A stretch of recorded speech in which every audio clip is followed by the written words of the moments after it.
Timing is always Councillor Connop.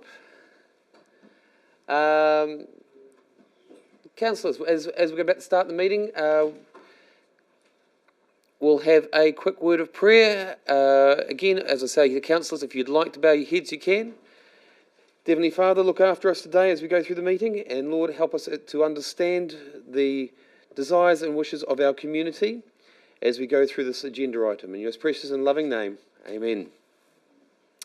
Right, councillors, as being the 7th of November, the only agenda item we have on today is that, and I will move that council receives the feedback on the proposed... Thank you. I love this. A reminding of another aspect I should have done, which was moving the apologies. At the moment, I have the apologies of Councillor Harding, Councillor Roka and Councillor Benny. Councillor Peters is moving. Councillor Holz is seconding. All those in favour? Any opposed? Carried. Thank you, councillors. Our next agenda item, which is probably the main agenda item here, is, before I do that, I do need to acknowledge to everyone that it is being live streamed. The team have just confirmed with that, so please be well aware of the environment that we're in. So the motion is that Council 1 receives the feedback on the proposed amendment to the alcohol control bylaw and alcohol ban areas in attachment 1 and 2. And 2, here's the oral feedback on the proposed alcohol control bylaw and alcohol ban areas from the submitters listed in attachment 3. I've moved that. Do I have a second? Councillor Connop, you're seconding that. All in favour? Any opposed? Carried. Thank you, councillors. So our two submitters today, which is actually really great to have two submitters. Thank you for taking the time to come in. We really do appreciate it. Now, as we go through the submissions here, I just want to make sure you're well aware of this. Your submission has been read. We have gone through all the submissions here. I will point out to the councillors beforehand what page the submissions are on as you're reading them. I'm encouraging you not to read your submission. As I said, we have read it. So tell us more information or add more information that you're going to have to your submission. You have a total of 5 minutes to go through that time, and then allow the councillors some time to ask questions afterwards if they'd like to. So our first submitter is Warwick Taylor. Warwick, would you like to come up to the piece there? And Warwick's submission is on page 40 of the original agenda. Now, Warwick, you know the chamber here quite well, so you know to press the button on the side there to make you... That's it. Excellent. Thank you. And I will leave the 5 minutes over to you. Thank you very much for allowing me to speak today. I've got 5 minutes. My name's Whangarei Taylor. I represent some residents along Beach Road where I live for the last 20 years. So I've got a good insight of the road along Beach Road there in Whangarei. My submission relates to lifting the existing blanket coastal ban that applies along that stretch of road, that 300 metres for the tide. So my points, I just want to cover a range of impacts and important issues that affect the residents along Beach Road if this ban was lifted. I suggest, I'm just going straight to that suggestion part and I'll get to the points, is that we include the full length of Beach Road on Whangarei with a 7 p.m. to 7 a.m. in the group, the same as out at Waipu and the other suggested areas, Langs Beach and so forth, Bream Bay and that, so just to be included in that area. Thank you for hearing my submission. Just want to discuss some of the points in that. One is the Whangarei or Beach Road's renowned for its jetty and fishing, and the viewing from the jetty, and at night time and during the day that jetty is full with people on it all the time, and I live just above it, so I mean I don't often see it empty unless it's a bit of a storm coming through there, and then of course no one wants to be out on the jetty, right? But it's a significant area, and at night time over the years there's been issues with people with alcohol going down to the jetty and misbehaving and so forth, strain on the council with enforcement to be able to come and deal with those people, because they're not that nice sometimes. So trying to maintain that is pretty important for the community, because the waters carries the sound quite a lot. So it's a quiet neighbourhood, so the sound just echoes right through the whole community from down there, and that includes the boy races and everything else, and the motorbikes that are down there as well during the daytime and at night time. So including alcohol in the mix for all of this is just going to add another flavour and another risk factor to us. Beach Road's renowned for its narrow road. Often have people drive off the road into the water. That's recorded, all of that stuff. Just adding alcohol and just increases the risk of that happening more often, and that antisocial behaviour. The playground down there is important for our kids, our families to go down there and enjoy, and again increasing the popularity of it with alcohol during the daytime or at night time is not helpful for our community to enjoy, the public to enjoy without those hassles. It's got a very busy boat ramp of fishing, and unfortunately, we just had potentially someone that hasn't come back to us that lives in the area from the water, from swimming out there, and condolences to their family, but not that was alcohol related, it's just the risks are there all the time, and I just want you guys to minimise those risks as much as you possibly can, because it's just too damn important in our lives, right, where we can. So that's pretty much all I've got to say. Thank you, Warwick. Thank you for taking the time to come in. Councillors, is there any questions for Warwick? Councillor Connor. Cool. Thank you, first of all, for coming and presenting to us. I appreciate it. In regards to the changes to what it's like right now, what is your observation of what's happening right now to what is your concern if it's changed? It's not bad at the moment in terms of the alcohol. I mean, it's other stuff that's going on that's the problem, as you're aware of. So my concern is if the ban was lifted, that would start to encourage additional issues. They're just going to double down on what we've already got.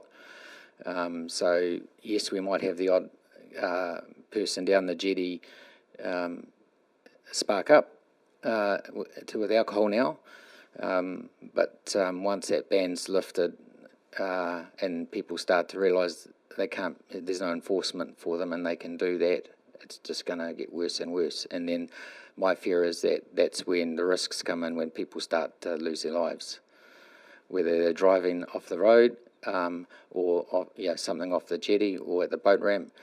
There's freedom campers down there. And the walking and cycling has increased hugely over the last 10, 15 years with people walking along a beach road. Every time you drive along there, there'll be someone walking along there. That concerns me because it's more people walking there than driving there. It's crazy sometimes, and we're not even in busy seasons. This is just during the winter time, and the cyclists that come through as well. So we've got lots of risks out there. It's a narrow road. We'd like some parking restrictions there, and I guess that's all part and parcel of the plan, long-term plan, and different other activities that the council are working on. But adding alcohol during the daytime, it's not a good recipe. Thank you for that. One last question. One last question, yeah. And just on the last sentence on your submission, it says you've given up calling council as no one responds. Have you called the police in certain situations at all in a similar situation? Because there are some responsibilities that they're meant to deal with versus the council is. Sure. Probably no confidence in the police to turn up, and more confidence with council to turn up, to be fair, but because it's not life-threatening to a degree unless you say it is, but you can't say something that's not going to happen, right? So, yeah, have in the past, but like I said, in the last few years, it hasn't been as bad as it used to be, 15 years ago. So it's improved, which is fantastic. That's a great result. Just wouldn't like to see it go back to what it used to be like, which was, not good. Yeah, thanks, Warwick. Thanks for coming in. Probably one last question for me, just to make sure, very clear and clarification for me. Are you wanting a 24/7 ban for alcohol along the beach road? No. Just the 7 to 7? 7 till 7. Okay. The nighttime stuff, yeah. Okay. Thank you for that. Our next submitter is Chase. Chase is from the Surf Life Saving New Zealand. Chase, you've heard what I've said to Warwick, so it's the same situation for you. You've got 5 minutes, and your submission is on page 64 for the councillors. Thank you. Kia ora koutou, ko Chase Kaholen toku ingoa. Thank you, Your Worship and councillors, for hearing me today. My role with Surf Life Saving New Zealand is the Life-Saving Manager for the Northern region, and so that's under basically looking after all rescue and search and rescue operations and patrol operations for Raglan right through to the top of the country. I just briefly want to speak, I suppose, to my experience here in the Whangarei District. I actually grew up in Whangarei. I started lifeguarding at Ruakaka Beach at 14, but before that joined there at 10 as a young nipper, and been involved in life-saving ever since. I have actually only just returned to Whangarei from being out for about, I think, 16 years, still involved in life-saving all over the country and in a professional capacity for about 9 years. I now live at Matapuri Beach as well, so it's another very popular beach where there are some very likely potential issues that could come from lifting an alcohol ban. You'll see from our submission that we are certainly very keen not to have the alcohol ban lifted during daylight hours. I think we all know that alcohol harm is very real in our communities in New Zealand, and that it is prevalent at night. However, sort of the basis of our submission is around the risk of mixing alcohol and aquatic activities. And I'd like to steer you towards a little bit of evidence which has been pulled together by Drowning Prevention Aotearoa and Drowning Prevention Auckland, where they essentially conclude that the mixture of alcohol participation and activities is just an absolute major risk combination for drowning. They steer you towards Water Safety New Zealand's Drown-Base database, which investigates all drownings within New Zealand. And they have found that between 2015 and 2019, almost 1/5, so 18% of all drownings in New Zealand were associated with alcohol and or some substance use and consumption there. They also point out that that number is probably underestimated because around 15% of these drownings, they can't investigate the toxicology. So it is very likely that that's underestimated. We are sort of specifically submitting to where our patrol beaches are, but need to sort of definitely steer the lens to just all popular beaches. We are generally quite under-resourced. Despite receiving a bit of central government funding in recent years, we still can't extend to all the populated beaches in the Whangarei District and certainly around the country. Our search and rescue teams are stretched at times and even very recently have turned down calls to assist with ongoing searches for the missing swimmer from Whangarei Harbour. I did also want to bring up, I suppose, just one of the major incidents that involved alcohol that affected surf lifesaving. It was some time ago, but in 2006 at Ocean Beach, some of you might remember, senior lifeguard Jim Bidwa was assaulted on the beach by 2 heavily intoxicated young men. He was beaten unconscious and his neck was broken severely with a spinal cord injury, and he was millimetres away from death. That injury has left lifelong implications for Jim. He has made a recovery, but he was in a halo for a very long time. When I say a recovery, like I said, there are still lifelong implications there. Whilst an alcohol ban doesn't necessarily prevent things like that happening, what it can do if the right signposting and the right moderation enables the ability for some form of enforcement. And I know that can be particularly tricky, but I think that we need to be really conscious of the mixture of alcohol during the day, the water, and especially in these social settings as well, at the beach where it should be safe, fun environment for families. I think you really need to take that into consideration for during the daylight hours. Thank you. Thank you, Chase. Appreciate that. Is there any questions for Chase? Councillor Connor. Thank you. Thanks for coming and presenting to us this morning as well. In a similar question that I asked earlier as well, at this point in time where we do have restrictions in place, whenever I go to beaches and stuff, I will regularly see alcohol cans and bottles and stuff like that already currently there. You anticipate increase in that space should this change, or what's your experience of it currently? Obviously, there's the explanation from a fair little while ago. Terrible situation, and all best to that person. But what's your experience with the current situation to your anticipated increase? Thank you for the question. Very fair question. And you're absolutely right. There is still alcohol out there, and we do find it a problem. Most specifically, the issues that come with some of the alcohol use on beaches now at our lifeguarded beaches is our interactions with some of the antisocial behaviour that comes from it. Obviously, there are some people that can enjoy alcohol responsibly. But where we see issues where they don't, they might not be swimming between the flags and swimming in a dangerous place. And as most of you might be aware, a number of our lifeguards are actually quite young.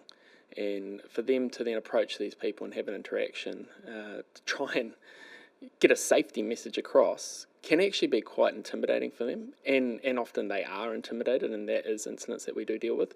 To your question of whether we anticipate an increase, where as it stands, I don't think there's much enforcement around the ban or even knowledge of it. So I'm not sure if that's the case.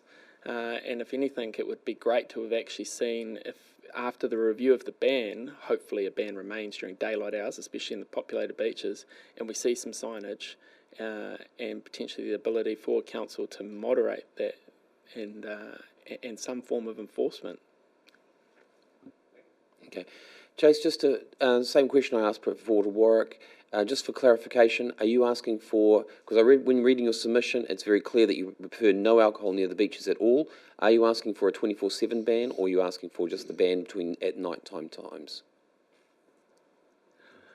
Thanks, Your Worship. I don't suppose I can actually give a very clear answer to that, because I think, well, firstly, we would not like alcohol near the beaches at all, simply because of the danger of mixing alcohol and aquatic activities. It is, as we all know, alcohol reduces inhibition, it increases confidence, and in a country where we already have a disproportionate drowning rate, and with the largest cause being an underestimation of the environment and overestimation of your own ability, you throw alcohol in the mix, people are out there, they're in the water.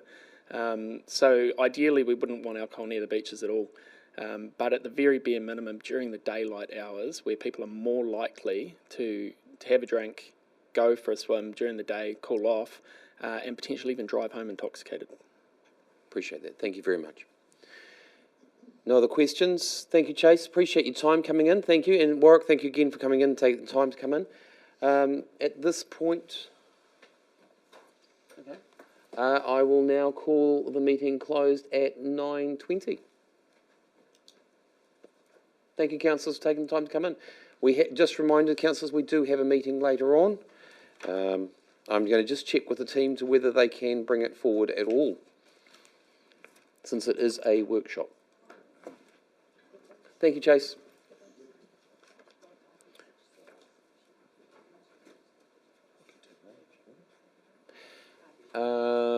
Okay. Thank you, Bernadette. Thank you, team. We're just trying to hear from Sarah whether she can